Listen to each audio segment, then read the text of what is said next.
So a while ago, I put a poll out on this channel asking if you guys wanted to see some necromancy guides. And as you can see, some of you definitely want to see some necromancy guides. Don't worry, I won't be spamming them for every single boss that I currently farm or have done a guide for in the past, but I will be doing them for bosses that reasonably make sense to use necromancy at, and today is no exception. Sanctum of Rebirth can be quite an infuriating dungeon at times, and on the recent data live stream, Nakatra claims more lives per day of RuneScape players than most other bosses combined, and so using a straightforward combat style like necromancy generally makes a decent amount of sense here if you're just going to farm out KC for a log, or you just want to try and get a shard of Genesis for yourself, or use it to get a bunch of GP. Now, starting with the gear, it is just the standard necromancy setup. It is first necromancer through and through. You don't have to worry about glove swaps or anything like that. Nothing in here is poisonable. For the pocket slot, I keep it simple with Scripture of Full. It's best in slot damage as far as I'm concerned when you're using the Equilibrium aura.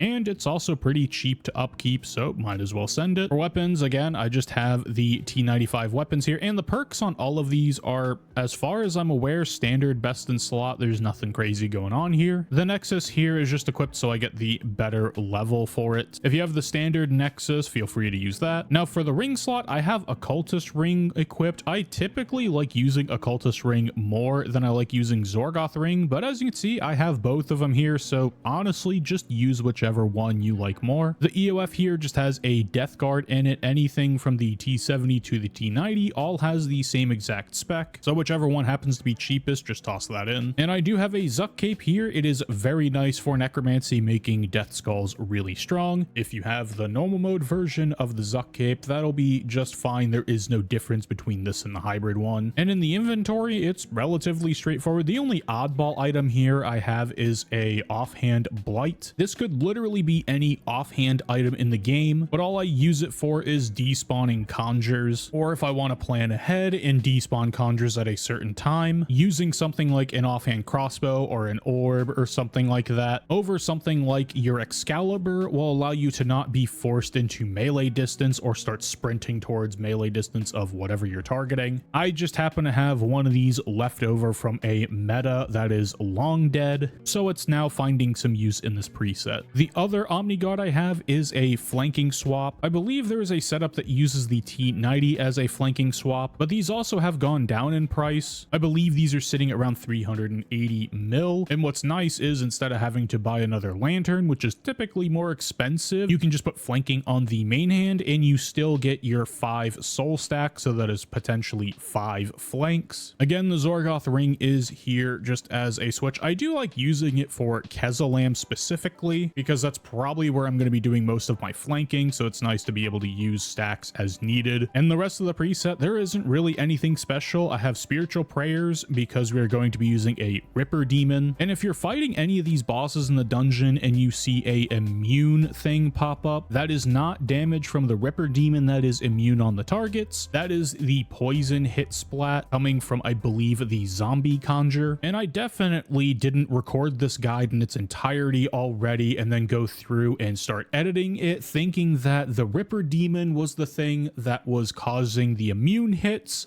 deleting all of the footage, and now I'm sitting here re-recording this again because I was an idiot. But anyways, I digress. Blue Blubbers and Super Guthix Brews are best in slot healing for not draining your adrenaline and not draining any of your stats. Sarah Brews will drain your stats over time, and yes, your Overload will refresh your stats every 15 seconds, but sometimes that's up to 14 seconds where your stats are drained. And with Necromancy having extremely strong survivability, this is more than enough healing. Rune pouches just have the standard runes in here for everything. This is just my standard magic setup, and I'm on the ancient spell book in case for some reason I need to panic Shield Dome, or if you want to run a Hellhound or a Blood Reaver instead, which it's not necessary for this dungeon, but if it helps give you some peace of mind for learning the dungeon, feel free to use it. The Prism of Restoration will heal up those familiars just fine. Dread Nips are useful on Kezalam.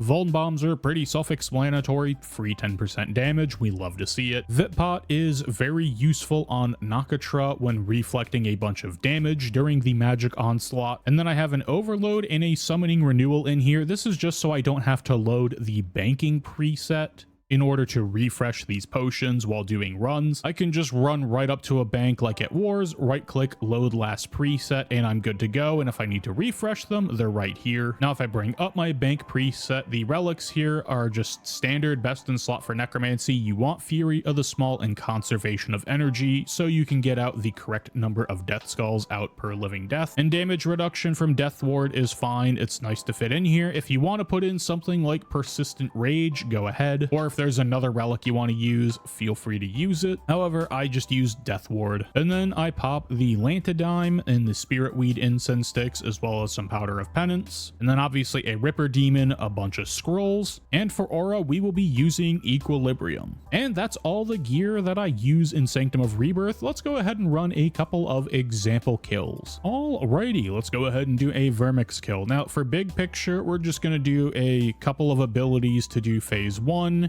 and then flanking will take care of phase 2, and living death will take care of phase 3, just as a big picture idea. But I don't think I need to yap too long. Let's go ahead and do the kill. So we'll go ahead and conjure our undead army, hit a life transfer, command the ghost, hit invoke death, split soul, command the skeleton, surge in, target cycle with skulls, and hit a bloat, touch of death, a T95 spec, a basic, and a T90 spec. Should be phase. If not, you'll just deal with the spikes accordingly. Happen to get phase there, so we'll just go over to this guy. Hit invoke death, maybe a bloat, and a couple like a basic. Dive over to the first one. Hit divert. And then I like to command the skeleton just so some damage is being done over there. Since we're out of cast range for necro weapons. That one happened to die, and then we'll come back over. Hit bloat again, kind of run over into this corner, equip our flank. Hit a couple of flank abilities, which I believe is Soul Strike. I can't quite remember the name. And we'll just come back out since we got the ice spikes. Just going to do some other abilities. Some basics just to clear out the damage. A little bit slow here, but it is what it is. Invoke death on this guy. Maybe a bloat. Build up some more stacks. Man the skeleton if we're out of range. If this one doesn't die, it doesn't matter too much. And we're going to surge over, and then living death with an APOT. If I could hit it, that would be great. Touch of death into a death skulls, split soul, and then here I'm just going to go ahead and instantly volley, hit a finger blast, brave flick accordingly into a T90 spec. Lost our minions, but that's not too much of an issue. Build up for another death skulls here, maybe another soul sap, run into flank distance and maybe hit a couple flanks. Maybe one more flank for good measure. And that is a Vermyx kill. Now on the last bit, you can just use whatever you want as far as a living death rotation is concerned. There is a lot of room for improv there. You can use flanks, you can volley, you can threads and plant your ice spikes around to get more stacks. You can basically do whatever your heart's desire is. But we'll go ahead and grab our loot. Nothing special. That's kind of what we expect from Vermyx. Let's go ahead and do a Kezalam kill. Alrighty, let's go ahead and do a Kezalam kill. So just like before, we'll go ahead and conjure the undead army, hit a life transfer, command the ghost into an invoke death, hit our split soul, command the skeleton, and then dive over to this tile, target cycle into skulls, sap, touch of death, basic into another souls, deploy dreadnip, then living death with APOT, into a touch of death, into a death skulls, sap into a bloat, and then I'm going to anticipate here. And then I'm just going to hit finger of death on whichever one works. You can also use like a basic on whatever skulls bounces to. And here you just need to get another skulls off. Maybe a volley just for funsies. Into a bloat, soul sap. And here I'm going to hit invoke death. Another soul sap, put on my flanking, hit 2 flanks. Maybe another soul sap into another flank, and that should be it. That is it. We'll come back, just use a couple basics, and then I like to surge dive over to this tile.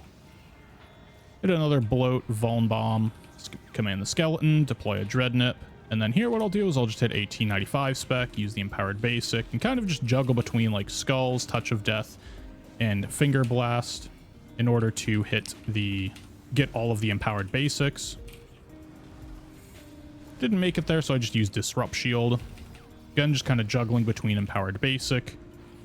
Maybe I'll do a skeleton command here into like a T90 spec, or an EOF, I should say. And here on these guys, you can just use the flank ability, and they do stun. So you can just use that on the little scarabs that spawn. Our undead army is down, so we'll go ahead and command it, or conjure it, I should say. Command the ghost, life transfer, all that good stuff. Accidentally hit Invoke Death there, because for some reason I thought it was phased, but I'll just use another bloat or something. And let's put on our flanking. Do a couple flanks here, maybe grab another soul stack. The thing I'm forgetting to do is spam my Ripper. Definitely spam the spirituals as needed. And here, we'll finish it off with Living Death with APOT. Make sure we got another Dreadnought out. Didn't click the APOT, I think it was just coming off a cooldown. We hit a Freedom here. Actually, it's not going to last, so I'll hit Anticipate, because I think it's this attack coming up. Yep. Target cycle, whichever one it goes on, and hit Finger of Death. Another Death Skulls, maybe hit a Split Soul. Empowered Basic, maybe the T95 spec. Just kind of go for a damage dump here. Volley into a T90. And that is a Kezalam kill. This one was definitely on the slower side, but it is a pretty smooth kill. So we'll go ahead and see what we get for loot. Again, nothing. Actually, 1 mil isn't too bad for this boss, honestly. But let's go ahead and do a Nakatra kill. Now, with the first two bosses, you can be relatively lenient with the rotation, and you'll pretty much come out just fine. However, with Nakatra, I pretty much stick to a consistent rotation that I've been working on here. And I've noticed if I miss it by like 1 or 2 abilities, it won't result in a scarab skip, which isn't the end of the world, but it is definitely nice to get. And that rotation looks something like this. We'll go ahead and conjure our undead army, hit a life transfer, command the ghost, hit Invoke Death, invoke Lord of Bones, command the skeleton, dive to this tile, target cycle, Death Skulls, Soul Sap, Touch of Death, basic into another Soul Sap, walk forward 1 tile, Living Death with an APOT, Touch of Death, Death Skulls, Soul Sap, bloat, skeleton command and hit divert, reflect with a Vitpot, Soul Sap into a Skulls, split soul into a Finger of Death, Touch of Death, Soul Sap and a volley, and a Finger of Death, walked into that, your last Death Skulls, and then a basic. And here I'm going to hit a bloat and a skeleton command and a preparation, so we get another divert, be a soul sap and a couple basics here, or 1, and then we hit our devotion, or divert into a devotion, maybe another basic, and then we start our T95 spec, or the main hand spec, and just juggle between the empowered basic and the abilities that buff it. And spam the Ripper Demon for all it's worth. Recasting bloat if needed and the skeleton command. And I'm just going to hit the T90 spec, hope it clears. It does. And then here I'm going to hit life transfer, go over to this Nephili, invoke death, and start it with a bloat. And just build stacks from here. You're going to want all your soul sap stacks and all the necrosis stacks you can get, so we can pre-phase once this is done. Use a couple basics, nothing too crazy here. And invoke death as I surge dive over. Start this one with a bloat and a skeleton command. And just kind of keep building from here. Still trying to build up some stacks. You don't have to reconjure the army at this point. And then here, I'm just going to watch when she faces forward and hit a volley into a T90 spec, or the EOF. EOF didn't go through. It's not the end of the world, but we might not get a 1 cycle here. But here, I'll hit a reflect, invoke death, threads, and then soul sap into a touch of death. And then just a couple basics, maybe another soul sap. Maybe another basic here. Click the soul fragments. We have time and the dude there. We go to the one that didn't show up and conjure, life transfer, get everything going. Soul sap into a skulls, and then I'm going to hit a split soul, touch of death, soul sap, a basic, and I'm going to disrupt this hit, another basic, and then living death into an A-pot, touch of death, skulls, and I'm going to hit a divert here, reflect hit 2 and 3, volley, finger of death, another finger of death, and then hit another death skulls here. Touch of death into a T90 spec or your EOF, whatever you want to call it. Got hit there, which is kind of annoying. Maybe we can get lucky here, but I don't think we can. Nope, didn't get the one cycle, but it is what it is. If the T90 spec goes through before you come in the first time, you'll pretty much guaranteed get the one cycle. So we'll just kill off these feline ox again. Click on the fragments. Got those two. Go to the one that isn't there. And here, just like toss a skulls and maybe a volley. And that's a Nakatra kill. Did we get lucky? Nope. We'll run up here to the stairs, grab our loot. Nothing special here. It is what it is. But I am going to call the video there. Thank you very much for watching. Your viewership is greatly appreciated. Have a wonderful morning, evening, afternoon, nighttime, whatever it is, wherever you are, and I will see you next time for the next guide. Peace.